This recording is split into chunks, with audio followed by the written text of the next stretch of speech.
Hey folks, Tito Thitoff here with the Black and Gold Daily Blitz. Thanks so much for tuning in. Follow me on Twitter @DitHappens. Also, download our app. It's free for Apple and Android users. FanStream Sports powered by DSP Media. Go to our newly designed website, FanStreamSports.com. Lots of great content on there. With that and also the app, you can see all kinds of different things. We have written content out there in addition to a lot of our videos. All of our videos are out there as well too. Always adding new shows. We got new hosts, and it just keeps getting better and better with FanStream Sports powered by DSP Media. Also go to our Facebook page. You can check that out as well. All right, Steelers fans, let's talk about this. It feels like this is shaping up to be a bit of a season of fate.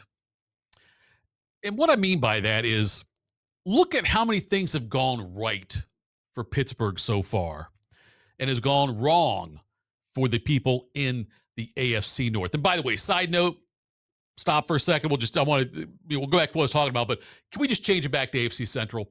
It needs to be AFC Central. It needs to be NFC Central. This North crap pisses me off. Make it AFC Central, NFC Central. The Lions, the Bears, the Vikings, and the Packers, they are the NFC Central, just like the Browns, Steelers, Bengals, and original Ravens, are the AFC Central. All right, let's get back to my talk now.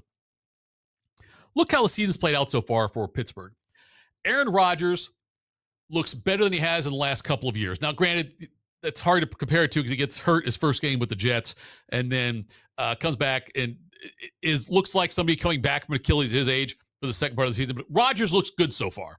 Looks very good so far. They're very conservative with the play calling. We'll talk about that in a minute. But Rodgers looks good. Offensive line is getting better. Defense, after a rough couple of games, they went 1-1 despite giving up way too many points. They went 1-1, but it's looked really good the last 2 weeks. You got stuff with Hayward worked out. Harmon's in there doing well. And so there's a lot of positive things from the Steelers' point of view. They're 3-1 after 4 games. And then look at it the other way now.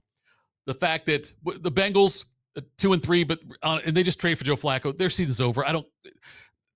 To stay, Joe Flacco going to the Bengals. The Bengals have one of the worst offensive lines in football, and they decided to bench a more mobile quarterback, turnover prone in Jake Browning, but a more mobile quarterback for an older guy who's a statue, Joe Flacco, who won't commit turnovers, but also is going to take some sacks and throw the ball away quite a bit to avoid taking sacks. So, because of that, yes, the Bengals have taken a step back. I don't see them getting better, and it's going to be a lost season for the Bengals. And the Bengals were one of the 2 teams in the AFC North that were competing with Pittsburgh, the other one being the Baltimore Ravens. We'll talk about the Browns very briefly. Browns, 1-4. They're the Browns, and they're going to punt on this season. Dylan Gabriel starting right now for them. Shedeur Sanders is the number 2 as of today. They'll have to get a veteran in there. May have to promote Bailey Zappi up there to take the backup role there. But the Browns are, despite having a great season so far out of Quinshon Judkins, the rookie running back, they just are not having a good season. And the Ravens are 1-4, and it's not because of a lack of talent. Their defense is getting torched. There's no doubt about that. Statistically, their defense is getting smoked. But they've also had a lot of injuries. And so that's where the blame is on that one. The offense, yes. Hey, lose Lamar Jackson, that's a big deal. You know what I mean? Lamar Jackson being out right now.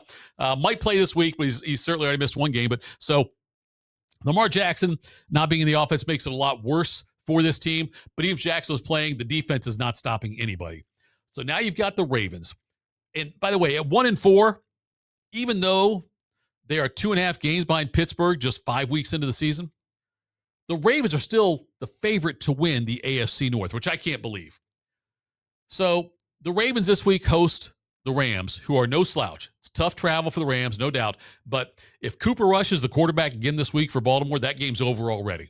Cooper Rush, it's irresponsible that Cooper Rush is the backup for Lamar Jackson. That's poor personnel choices by the Baltimore Ravens. They needed to have a quarterback who could slide in there and play the kind of game, not at the same level, but play a similar game to what Lamar Jackson brings. And that didn't happen. Cooper Rush, a far cry from that. You'll see that sometimes with teams when they invest so much in the starting quarterback. You get a backup in there, and it's a world of difference. Opposite case, San Francisco. Brock Purdy goes down. Mac Jones doing just fine. as far as filling in there. So that part was probably a mistake on Baltimore's part. So let's say Baltimore would lose this week to the Rams and fall to 1-5. The Steelers, they're hosting the Browns. They've had some time to prepare for a rookie quarterback. Give the Steelers, give Mike Tomlin, give that defense time to prepare for somebody, a rookie quarterback, doesn't bode well for the Browns. The Steelers should be 4-1 after this week. The Ravens could very likely be 1-5. I'm not worried about the Bengals or the Browns. But so all these things have gone right for the Steelers. The Steelers statistically so far. Aaron Rodgers, 68.5% of his passes. He's got 8 touchdowns and 3 picks. He's got a quarterback rating of 102.6. Jaylen Warren missed the game in Ireland. Kenneth Gainwell came right and did great. Kenneth Warren so far is averaging 4.4 yards a carry. He's got 3 touchdowns. He's leading the team in rushing. And I am somebody who's not a fan of Kenneth Gainwell. I said earlier on that, hey, this guy, if this guy's your number one back or 1B, it's not great. He needs to be. I wanted Caleb Johnson to get more time.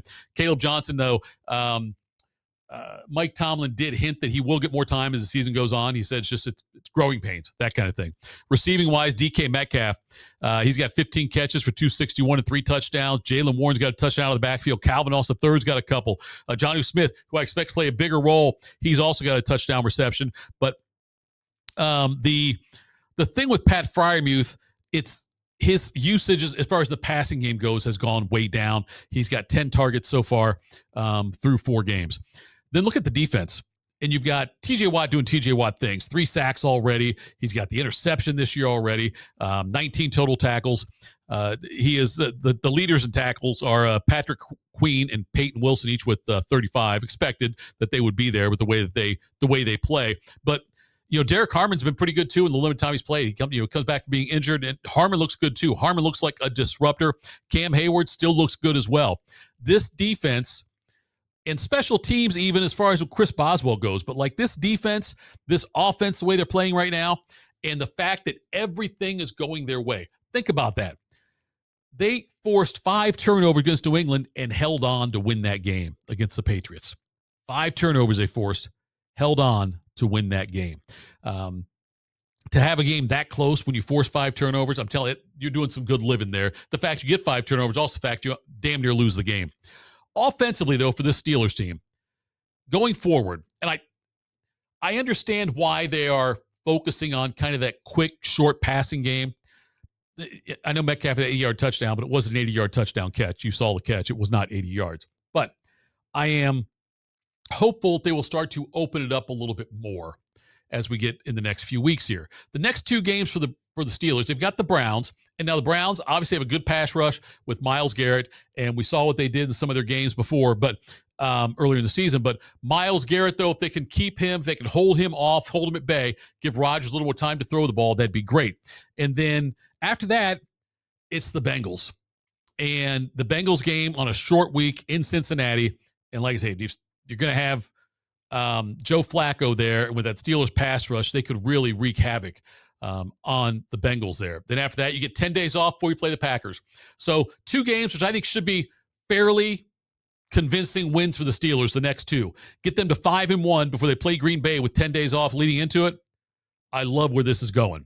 So, look, the Steelers, at this point now, if they don't host a playoff game, I'm going to be very disappointed. If they somehow do not host a playoff game, and now they host a playoff game with this defense, with a veteran quarterback in Aaron Rodgers, with a solid receiver in DK Metcalf, with good coaching, this Steelers team could make some noise in the playoffs, especially consider Kansas City is down right now. Now, they're 2-3, they're not out of anything yet, but, Baltimore might not even be in the playoffs. And you look at teams like Indy with Daniel Jones, Jacksonville with Trevor Lawrence, Buffalo is still Buffalo. I get that. But there's a lot of opportunities here for this Pittsburgh team to have a magical season. And we'll keep an eye on that. But again, thanks so much for tuning in to this edition of the Black and Gold Daily Blitz. I'm Tito, Jeff Thitoff, at @ThitHappens on Twitter. Would love to hear from you. Download the app. It's free for Apple and Android users. Make sure you also go to FanStreamSports.com. Check out the brand new website. It's great as well. And we appreciate all you do as far as listening to our content, consuming our stuff. Like, listen, subscribe, share, talk about us, do all that. I'll talk to you soon after a Browns loss to Pittsburgh on Sunday.